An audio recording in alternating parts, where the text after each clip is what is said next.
Fyodor Dostoevsky. The name echoes through literature like a dark prayer. But before Crime and Punishment, before the Brothers Karamazov, there was Poor Folk.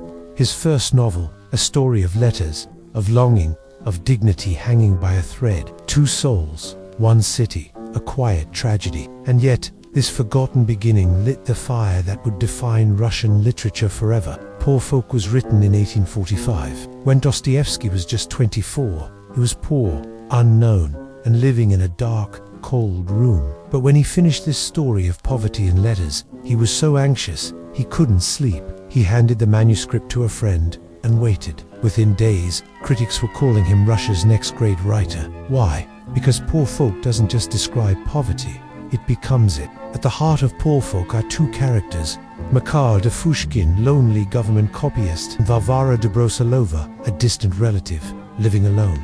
They write letters to each other. That's all the novel is, just letters. But these letters are everything.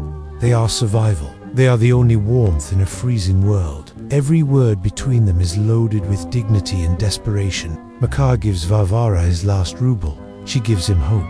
And together, they hold on to a kind of love. A love that doesn't shout, it whispers. But Poor Folk is not a love story. It's a tragedy of class and shame. Makar wants to help Varvara, but he knows society looks at him like dirt. His coat is patched, his boots are thin. Every step he takes reminds him he is a nobody. And Dostoevsky reveals pain without drama. He doesn't say, "Look how sad this is." He just lets Makar speak, and it breaks your heart. You realize the saddest thing about poverty isn't hunger, it's the way it eats your dignity, the way it makes you feel invisible. Poor Folk already contains the seeds of Dostoevsky's future genius. He is asking, can a man be good when he has nothing? What does love mean in a world that reduces people to statistics and salaries? Is there dignity in suffering? These questions would later explode in his greater novels. But here, in this small book of letters, they first whispered, Poor Folk is not philosophical in the way Notes from Underground is. It's emotional, personal, but it cuts just as deep.